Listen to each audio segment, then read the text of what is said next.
The Book of Revelation, chapter 10. I saw still another mighty angel coming down from heaven, clothed with a cloud, and a rainbow was on his head. His face was like the sun, and his feet like pillars of fire. He had a little book open in his hand, and he set his right foot on the sea and his left foot on the land, and cried with a loud voice as when a lion roars. When he cried out, 7 thunders uttered their voices. Now when the 7 thunders uttered their voices, I was about to write, but I heard a voice from heaven saying to me, Seal up the things which the 7 thunders uttered, and do not write them. The angel whom I saw standing on the sea and on the land raised up his hand to heaven, and swore by him who lives forever and ever, who created heaven and the things that are in it, the earth and the things that are in it, and the sea and the things that are in it, that there should be delay no longer. But in the days of the sounding of the 7th angel, when he is about to sound, the mystery of God would be finished, as he declared to his servants the prophets. Then the voice which I heard from heaven spoke to me again and said, Go, take the little book which is open in the hand of the angel who stands on the sea and on the earth. So I went to the angel and said to him, Give me the little book. And he said to me, Take and eat it, and it will make your stomach bitter, but it will be as sweet as honey in your mouth. Then I took the little book out of the angel's hand and ate it, and it was as sweet as honey in my mouth. But when I had eaten it, my stomach became bitter. And he said to me, You must prophesy again about many peoples, nations, tongues, and kings. The Book of Job, chapter 26. But Job answered and said, How have you helped him who is without power? How have you saved the arm that has no strength? How have you counseled one who has no wisdom? And how have you declared sound advice to many? To whom have you uttered words, and whose spirit came from you? The dead tremble, those under the waters, and those inhabiting them.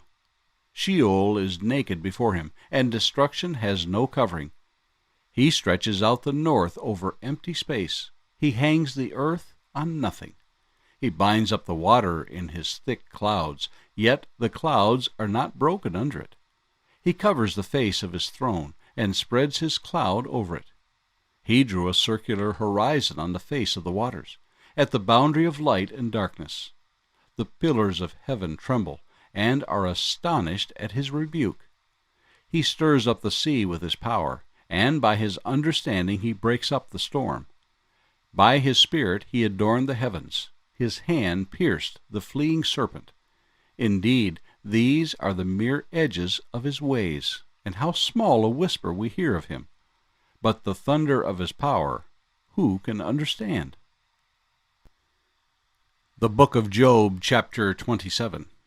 Moreover, Job continued his discourse and said, As God lives, who has taken away my justice, and the Almighty, who has made my soul bitter, as long as my breath is in me, and the breath of God in my nostrils, my lips will not speak wickedness, nor my tongue utter deceit. Far be it from me that I should say you are right. Till I die, I will not put away my integrity from me.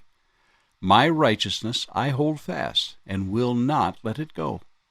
My heart shall not reproach me as long as I live.